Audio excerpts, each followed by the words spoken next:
السلام عليكم ورحمة الله وبركاته.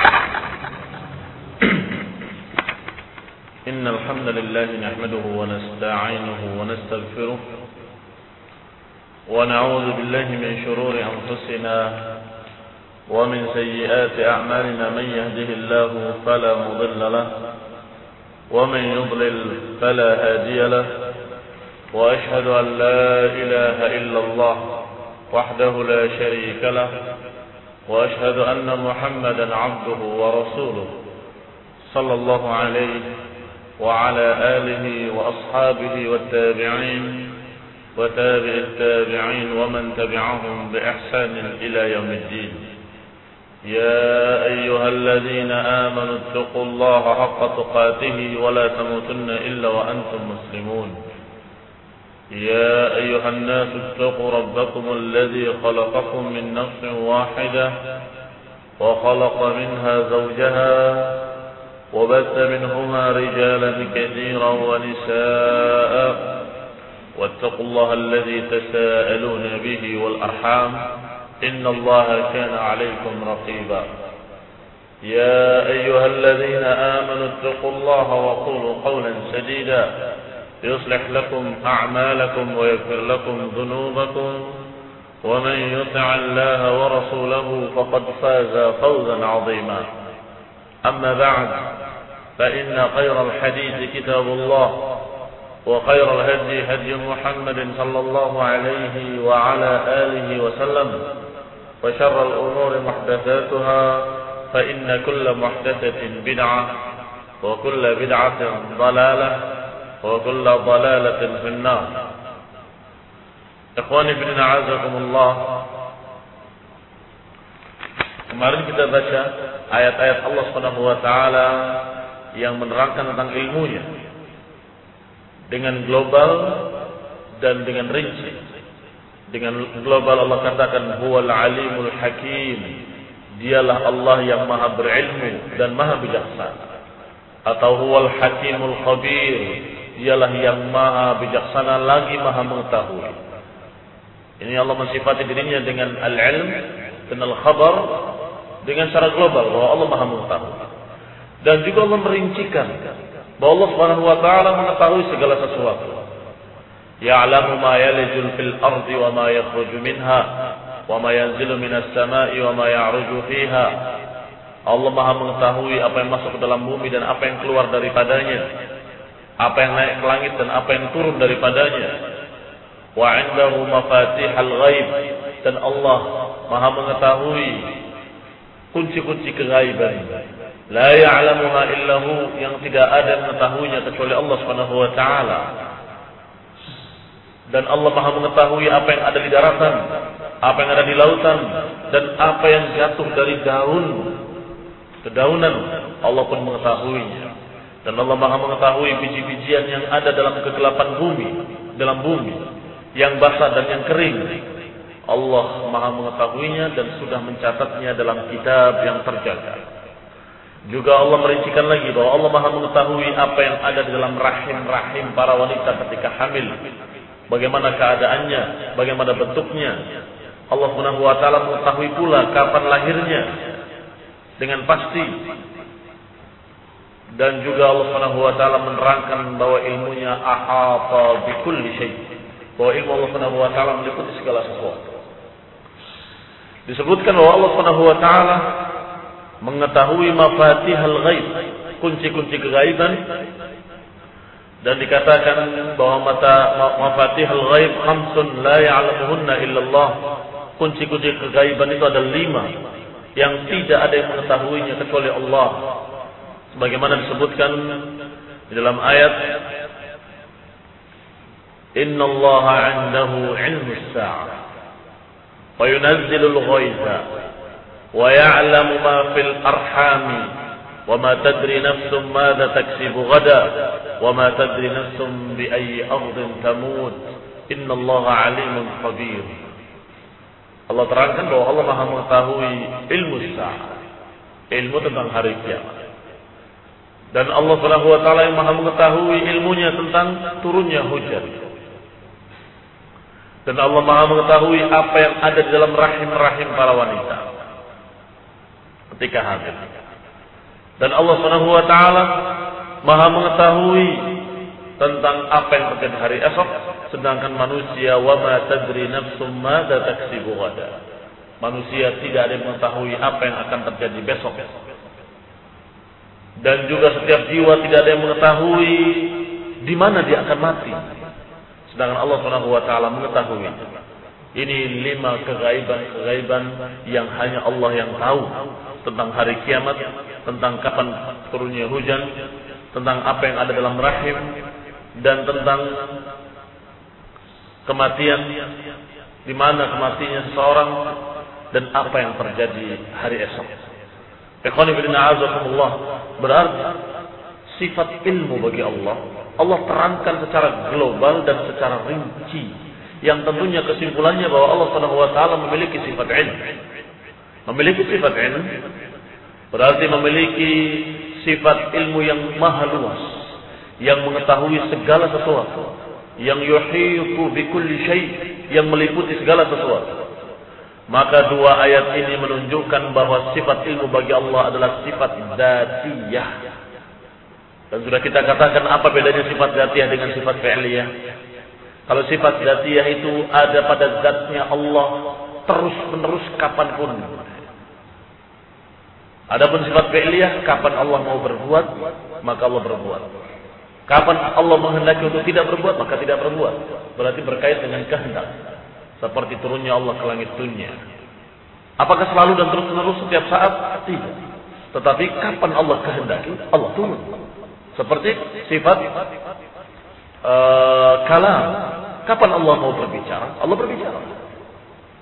Tetapi kalau sifat ilm, itu adalah sifat dzatiyah yang Allah Maha mengetahui, dan dalam keadaan zatnya Maha mengetahui, azali wa abadi.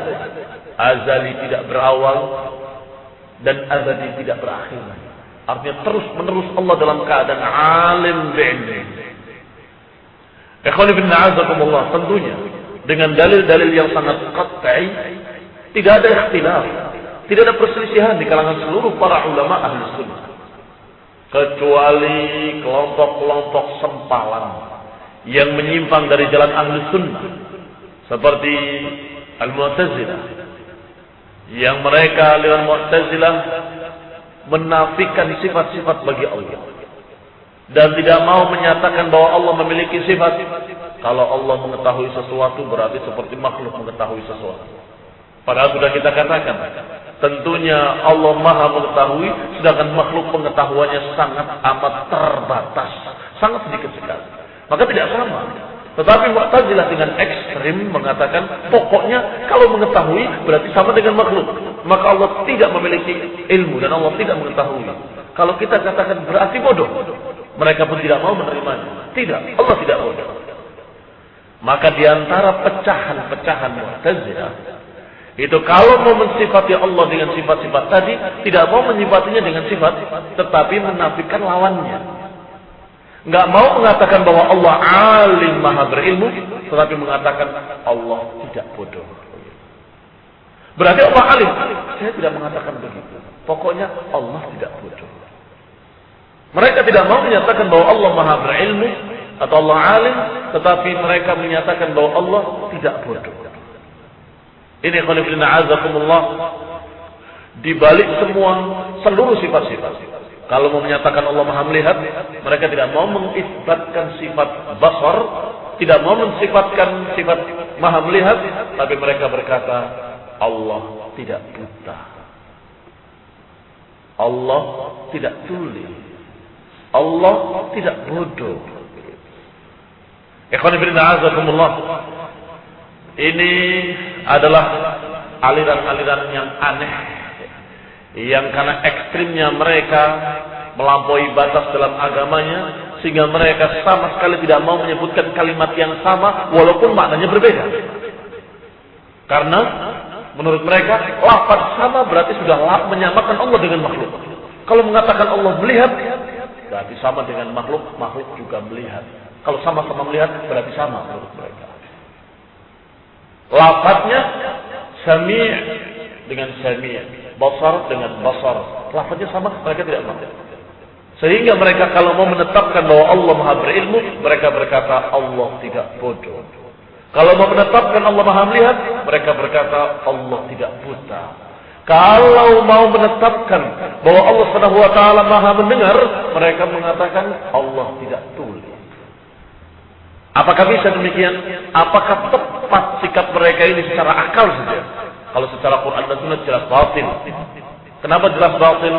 Karena bertentangan dengan Quran dan Sunnah. Al-Quran sekian banyak ayatnya menyebut Allah Maha Alim, Maha mendengar, Maha melihat. Hadis juga demikian banyak sekali. Sehingga kalau dengan syar'i jelas batilnya. Tetapi sekarang kita bicara, akalmu itu masih ada kan enggak? Wahai Mu'tazilah, bagaimana keadaan akalmu? Kita bicara sekarang tentang akal. Apakah setiap orang yang mengatakan atau setiap sesuatu yang disifati tidak bodoh, apakah berarti alim? Apakah setiap sesuatu yang disifati tidak buta, apakah bisa berarti, mesti berarti maha melihat? Apakah yang disifati dengan tidak tuli mesti mendengar? Kata para ulama, pakar-pakar ilmu dan orang yang cerdas, mereka menyatakan tidak mesti yang tidak tuli berarti mendengar. Tidak mesti yang tidak buta berarti melihat. Dan tidak mesti yang tidak bodoh berarti alim. Misal hadhil uswanah, seperti tiang ini. Karena ulama itu berbicaranya di masjid, ada tiang, dia mengatakan seperti tiang ini.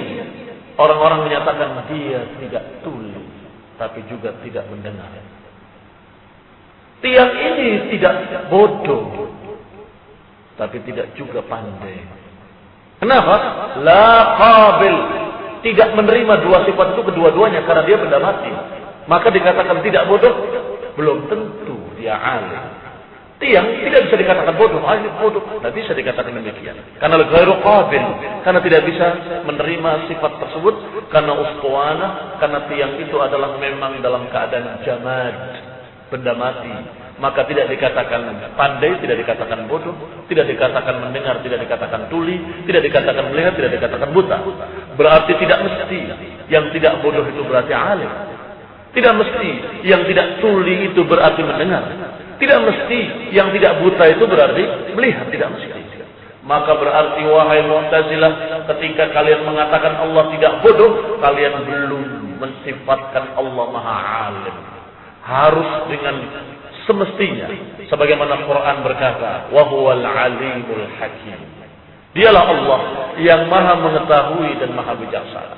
Kalau maha mengetahui, otomatis tidak bodoh. Wa huwas sami'un alim. Dan dia Allah maha mendengar lagi maha melihat. Kalau maha mendengar, otomatis tidak tuli. Kalau maha melihat, otomatis tidak buta. Adapun sebaliknya, tidak mesti. Sebagaimana apa dikatakan oleh Imam Abdul Aziz Al-Makki ketika membantah tokoh Mu'tazilah yang bernama Bishr Al-Marisi. Bishr Al-Marisi itu adalah tokoh Mu'tazilah di zamannya. Ini tokoh yang paling dibesarkan, imamnya mereka, ulamanya Mu'tazilah. Dibantah dalam satu kitab yang berjudul Al-Haidah.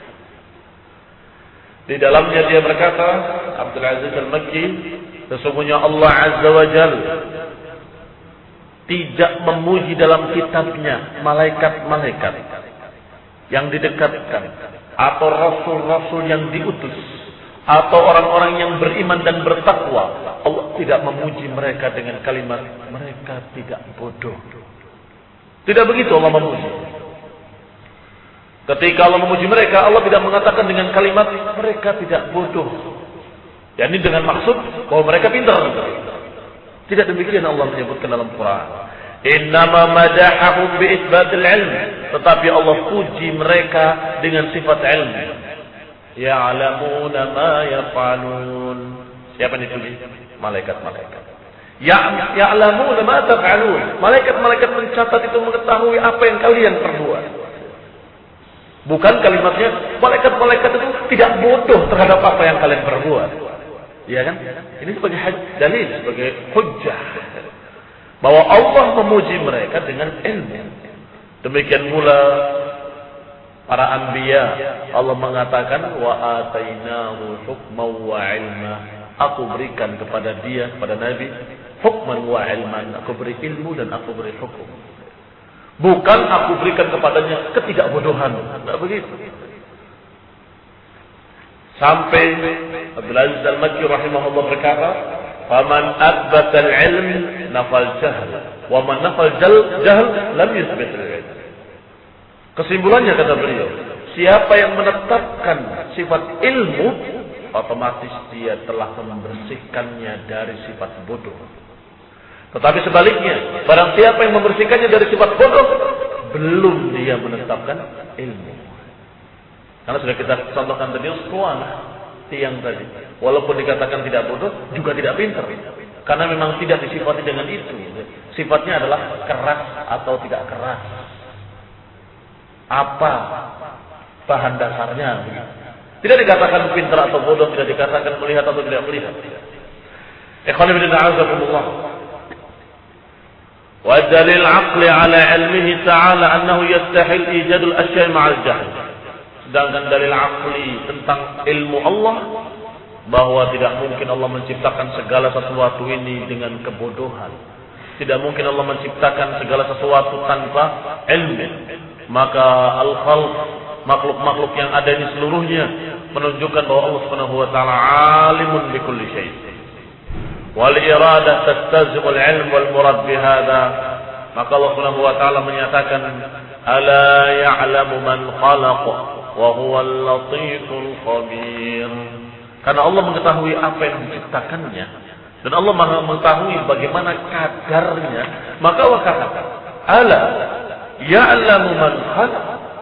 Ketahuilah, bukankah Allah Maha mengetahui apa yang diciptakannya? Yani Allah menciptakan manusia. Allah Maha mengetahui bagaimana keadaan manusia, kadarnya, kemampuannya, keadaannya, bagaimana sifatnya, kurang lebihnya, Allah Maha tahu. Seberapa ilmunya, seberapa kemampuannya, bagaimana kekuatan tangan, seluruhnya Allah tahu. Karena Allah yang menciptakan. Maka Allah katakan kepada kalian, kepada kita semuanya, ala ya'lamu man khalaq. Bukankah Allah mengetahui apa yang diciptakannya? Wa huwal latiful khabir, dan Allah Maha halus, Maha lembut dan Maha mengetahui. Yani supaya manusia-manusia ini sadar ketika Allah mengatur kalian dengan aturan syariat, itu sudah aturan yang paling tepat. Karena Allah mengetahui apa yang diciptakannya. Belum tentu manusia mengetahui apa yang dibutuhkan dirinya. Belum tentu manusia, secerdas-cerdasnya manusia, mengetahui kadar ukuran kekuatan dirinya. Oleh karena itulah, banyak orang yang kadang-kadang berlebihan. Karena nggak tahu ukuran dirinya. Mengangkat sesuatu berlebihan, akhirnya terkilir. Kenapa Pak dokter mengangkat berat, terlalu berat, akhirnya tangannya pecah. Oh, kamu nggak tahu ukuran diri kamu sendiri, kasihan. Ada lagi orang yang tidak tahu kemampuan akalnya. Oleh karena itu berpikir tentang zat Allah, bagaimana arsy, bagaimana zat Allah, bagaimana di atas arsy, berpikir, akhirnya stres, rusak akalnya. Kenapa? Berpikir sesuatu yang dia tidak akan mampu. Oh, kamu nggak tahu ukuran akalmu? Iya, itulah kelemahan manusia. Dan sekian banyak lagi manusia-manusia yang melakukan hal-hal yang merugikan dirinya sendiri, yang merupakan bukti bahwa manusia tidak kenal dirinya. Maka Allah Subhanahu wa taala justru lebih tahu tentang kita daripada kita sendiri. Allah lebih tahu tentang manusia daripada manusia itu sendiri. Maka wahai manusia, Allah mengatur kalian dengan syariat ini karena Allah Maha mengetahui tentang diri kalian, keadaan kalian, kekuatan kalian, kemampuan kalian. Maka apa yang Allah syariatkan untuk kalian adalah syariat yang paling tepat ukurannya, yang paling sesuai untuk manusia, yang paling hikmah, memberikan kekuatan atau memberikan berbagai macam hikmah-hikmah yang sangat besar. Maka ikhwan fillah azakumullah, Allah ingatkan ala ya'lamu man khalaq. Bukankah Allah mengetahui apa yang diciptakannya? Bukankah Allah mengetahui makhluk-makhluknya? Li'anna al-makhluqat fiha min al-ihkam wal-itqan 'ajib, as-san'a wa daqiq al-khilq. Makhluk-makhluk ini Allah ciptakan betul-betul dengan teliti dan ajibus san'ah, dengan ciptaan yang menakjubkan. Wa daqiqul khilqah, dan diciptakan dengan ketelitian yang sangat rinci. Ma yashhadu bi'ilmi al-fa'il laha, yang kata para ilmuwan bahwa kemampuan otak ini kalau diukur secara model-model komputer, karena komputer juga ada memori istilahnya. Nah, memori yang ada di kepala ini, kalau mau diimbangi, kalau mau dibikin satu memori yang seperti otak ini, kekuatannya dan banyaknya memori, maka akan dibuat semacam hard disk itu sebesar bumi ini.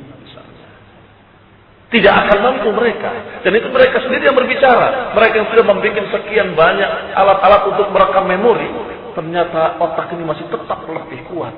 Kabel-kabelnya itu dikumpulkan atau dibikin sepenuh bumi ini, diperkirakan. Karena banyaknya memori yang terekam dalam otak ini. Ikhwan fillah azakumullah, padahal bentuknya sekian. Ini kekuasaan Allah, dan ini menunjukkan Allah Maha Alim, dan Allah Subhanahu wa taala menciptakan sesuatu dengan ajibus san'ah, dengan ciptaan yang sangat menakjubkan. La limtina'i suduri dalika an ghairi ilmi. Tentunya kalau ciptaannya seperti ini. Ini ciptaan Allah. Otak kita. Kekuatannya sedemikian rupa. Bagaimana ilmu alim, ilmu fa'il. Bagaimana ilmu yang menciptakannya. Bagaimana ilmu Allah yang menciptakan otak-otak ini. Ya qanifidina azakumullah. Tentunya seorang yang cerdas akan mengatakan amanna billah. Kami beriman kepada Allah. Huwal alim, huwal khallaqul alim. Dialah Allah yang maha pencipta, lagi maha berilmu. Maha luas ilmunya. Wa kullu ilmin fil makhluq innama istafadahu min khaliq. Dan ilmu-ilmu yang ada pada manusia, kita menyaksikan orang-orang yang istimewa, orang-orang yang betul-betul abqari, kecerdasannya itu betul-betul menakjubkan sampai menjadi pembicaraan dunia. Itu banyak kita saksikan. Orang-orang yang aneh, yang kekuatan hafalannya, kekuatan ilmunya sangat dalam.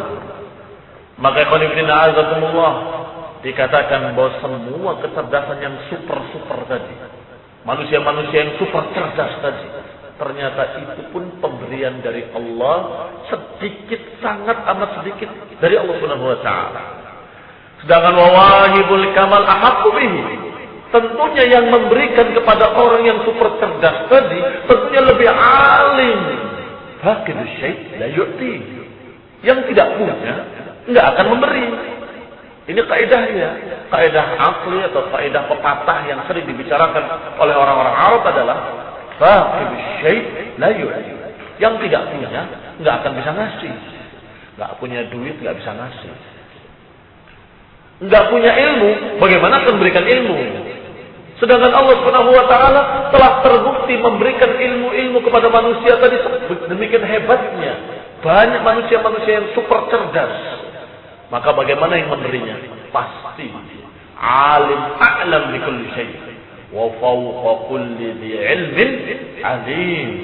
Di atas semua yang berilmu ada yang maha berilmu, yaitu Allah Subhanahu wa taala. Ikhwan fillah a'azakumullah, al-falasifah ankarat ilmahu ta'ala bil juz'iyyah. Tadi Mu'tazilah yang menolak sifat ilmu dan mengatakannya Allah tidak berilmu. Allah itu kita katakan saja tidak bodoh pokoknya. Berarti berilmu, jangan katakan berilmu. Nanti sama dengan Allah tidak bodoh, itu saja. Ini kesesatan Mu'tazilah. Ternyata ada lagi yang kesesatannya lebih aneh lagi, yaitu kaum falasifah. Kaum falasifah adalah orang-orang yang mengingkari ilmu Allah dengan akal filsafat mereka, dengan cara berpikir mantik mereka. Dikatakan oleh mereka, oleh para falasifah, bahwa Allah Subhanahu wa taala tidak mengetahui tentang juz'iyat. Enggak mengetahui rinciannya. Kalau globalnya tahu, kata. La haula wala quwwata illa billah. Qalu, mereka berkata, innahu ya'lamul asya' ala wajhin kulliyyin thabit. Allah hanya mengetahui perkara-perkara itu secara globalnya saja. Wa haqiqatuhu qawluhum annahu la ya'lamu syai'a. Yakni maksud mereka, Allah tahu orang ini akan mati tanggal sekian. Kenapa matinya? Sebab apa? Rinciannya bagaimana? Tidak tahu Allah. Allah mengetahui bahwa akan terjadi di sini musibah. Bagaimana nanti musibahnya? Tidak tahu rinciannya. Apa konsekuensinya dari keyakinan sesat ini? Konsekuensinya berarti kamu menganggap Allah tidak tahu apa-apa. Kan begitu. Karena justru yang namanya ilmu itu adalah rinciannya tadi. Kalau global-globalnya itu dalam keadaan sedikit, tapi justru yang luas adalah rinciannya. Kapan matinya itu satu. Bagaimana keadaannya, sebabnya, bagaimana, di mana matinya, tempatnya, karena apa, kemudian di rumah sakit mana, semua detail-detailnya Allah Maha tahu. Ini dinafikan oleh mereka. Fa inna kullu ma fil kharij huwa juz'i. Karena seluruh yang ada ini adalah rincian. Itu semua yang terjadi ini rinciannya. Globalnya manusia dalam keadaan diciptakan. Terus habis itu mati semua dihisab. Itu kan rincian, apa globalnya. Yang terjadi detail per detailnya itulah rincian. Kalau mengatakan Allah tidak mengetahui rincian, berarti Allah Subhanahu wa taala tidak tahu apa-apa. Subhanallah amma yaqulun. Maha suci Allah dari apa yang mereka ucapkan. Subhanallah amma yasifun. Maha suci Allah dari apa yang mereka sifatkan. Maha suci Allah dari apa yang diucapkan oleh kaum filsafat bodoh. Ya khana fillah azakumullah. Mengapa kok mereka sampai tersesat sedemikian jauh, sampai mengatakan kalau global tahu, kalau rinci tidak tahu? Karena mereka inginnya mengingkari takdir. Karena mereka inginnya bahwa yang namanya kita mau ini mau itu adalah pilihan kita, bukan takdir dari Allah. Berarti Allah belum tahu sampai kita berbuat. Jadi apa maknanya Allah Maha mengetahui atau Allah menakdirkan? Allah Maha mengetahui atau Allah menakdirkan itu, Allah tahu globalnya, air itu turun ke bawah. Allah Maha mengetahui kalau manusia dirobek kemudian tumpah darahnya, maka dia mati. Allah Maha mengetahui bahwa batu itu akan jatuh ke bawah. Hukum-hukum begitu yang otomatis. La haula wala quwwata illa billah. Kalau apa yang akan dipilih oleh manusia belum tahu, belum dipilih sama manusianya. Apakah manusia mau ini apa mau itu? Manusia kan punya ikhtiar. Saya mau makan atau tidak makan, saya mau minum atau tidak minum, saya mau pergi atau tidak pergi. Maka ketika dia belum memilih, Allah kan tahu. Karena itu rincian. La haula wala quwwata illa billah. Jadi intinya mereka mau mengingkari bahwa Allah tidak menakdirkan. Allah tidak mengetahui rincian kata mereka. Ini kesesatan berikutnya. Yani dhalalun mubin, kesesatan yang sangat nyata. Karena bantahannya di Quran, di sunnah, secara ijma' dan bantahannya juga secara akli, secara naluri, secara fitrah. Berarti batilnya sebatil-batilnya. Dibantah dengan semua tadi. Dibantah dengan Quran, dibantah dengan hadis, dibantah dengan ijma', dibantah dengan akal, dibantah dengan fitrah, dibantah dengan naluri. Ikhwan fillah azakumullah. Itulah keadaan kaum falasifah. Sebagaimana Qadariyah juga bersama mereka.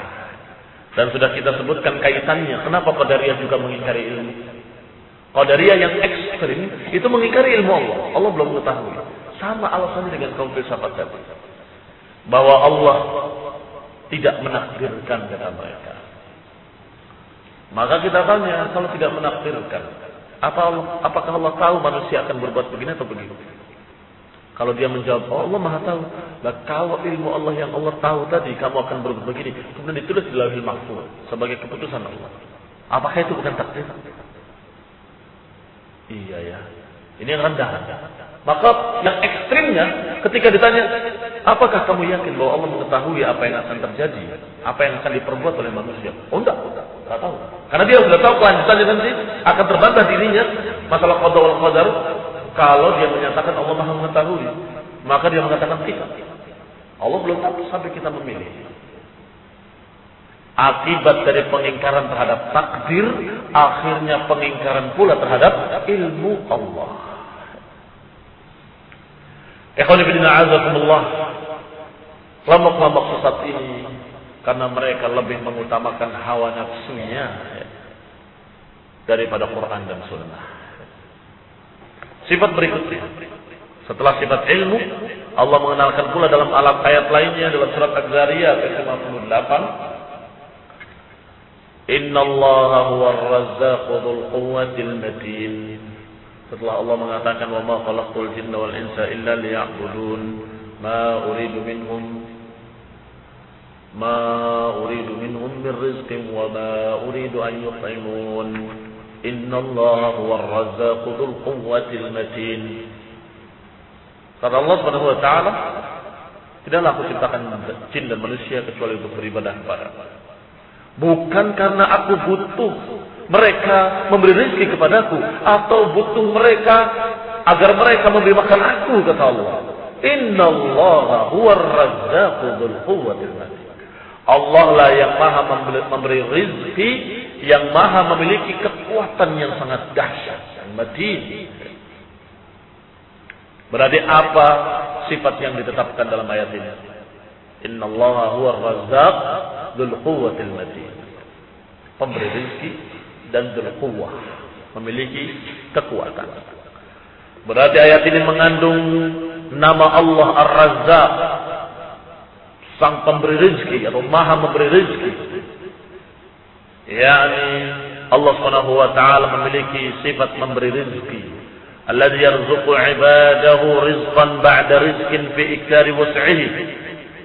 Allah Subhanahu wa taala memberi rezeki terus-menerus kepada seluruh hamba-hambanya. Dengan banyak sebanyak-banyaknya, dengan luas seluas-luasnya. Dan Allah Subhanahu wa taala memiliki sifat Rahman, rahmat yang luas, maka Allah memberikan rezekinya kepada seluruh makhluk-makhluknya. Bukan hanya manusia, tapi makhluk terkecil sekalipun. Binatang-binatang serangga yang terkecil ada rezekinya masing-masing.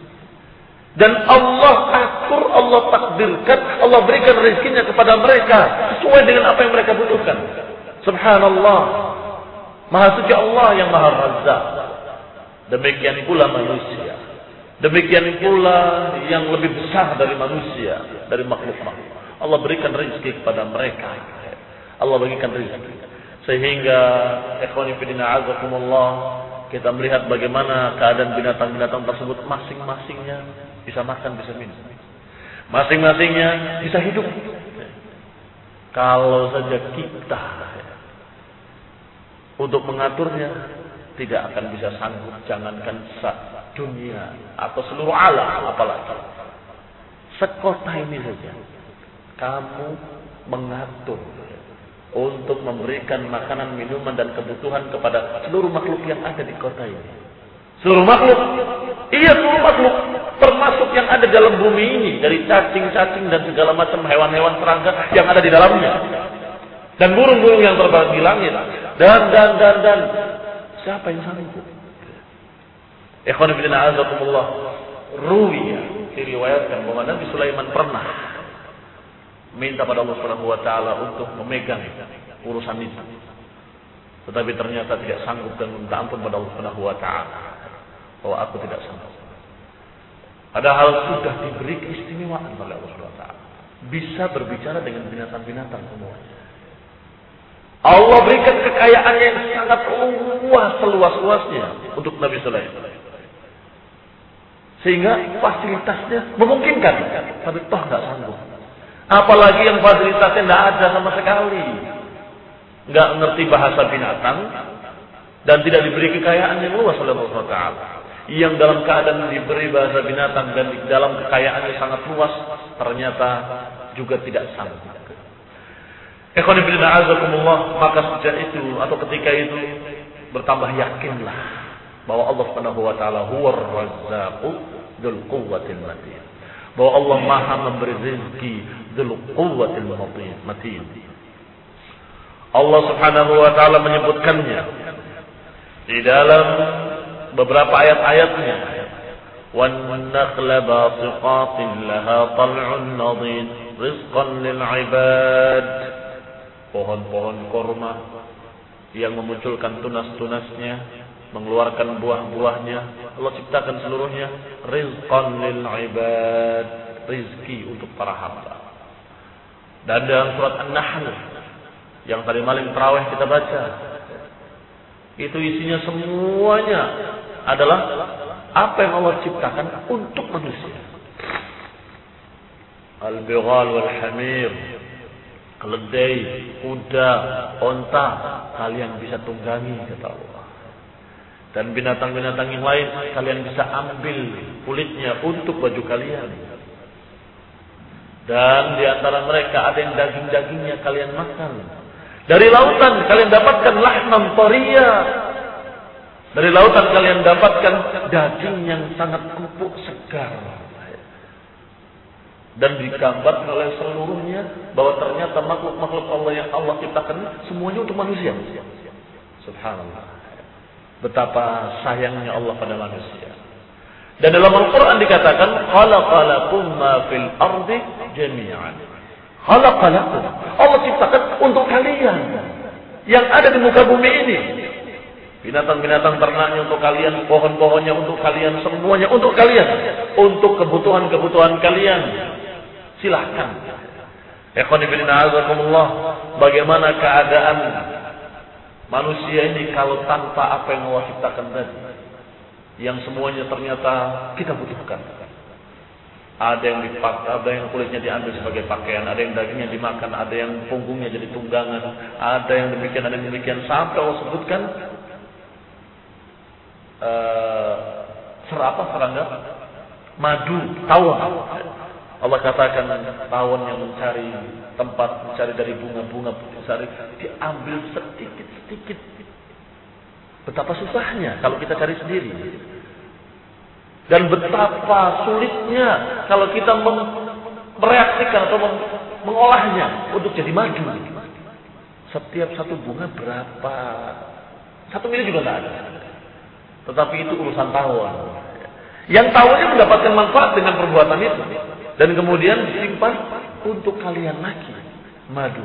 Fihi shifa'un linnas kata Allah. Ada penyembuh untuk manusia. Allah sebutkan pula dalam surat yang sama, surat An-Nahl. Maka ikhwan fillah a'azakumullah, Allah ceritakan itu seluruhnya agar kita bersyukur kepada Allah yang Razzaq, Maha Pemberi rezeki. Agar kita bersyukur pada Allah Subhanahu wa taala, bahwa Allah Subhanahu wa taala Ar-Razzaqu dzul quwwatil matin. Kalau ada Razzaq, pemberi rezeki, tetapi tidak memiliki sifat kuwah, bagaimana cara memberinya? Tidak mampu juga. Maka Allah iringkan pemberi rezeki dan memiliki kekuatan, maha kuat. Pengurus yang biasa memberikan makan kepada satu santren atau satu kelompok manusia. Tiba-tiba pengurusnya pada sakit semuanya. Nggak terurus. Siapa yang ngasih makan? Kenapa? Karena dia di samping baik membagi-bagikan kepada mereka makanan, tapi ada kelemahan juga. Dia mudah sakit, lemah, tidak memiliki kekuatan. Dan apa yang diberikannya pun terbatas, tidak mampu kalau lebih dari itu.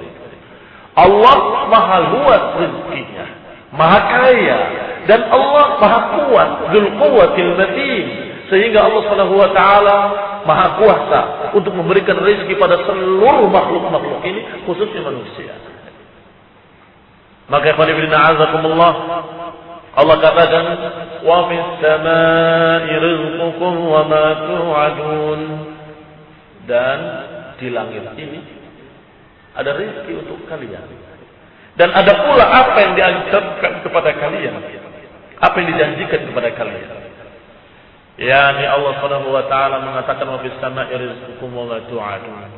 Di langit ada rezeki untuk kalian. Maka qanifina azamullah, di bumi, di langit semuanya Allah berikan atau Allah persiapkan rezeki untuk kalian. Maka dengan ayat ini Allah Subhanahu wa taala mengenalkan dirinya dengan dua nama, Ar-Razzaq dan Dzul Quwwah.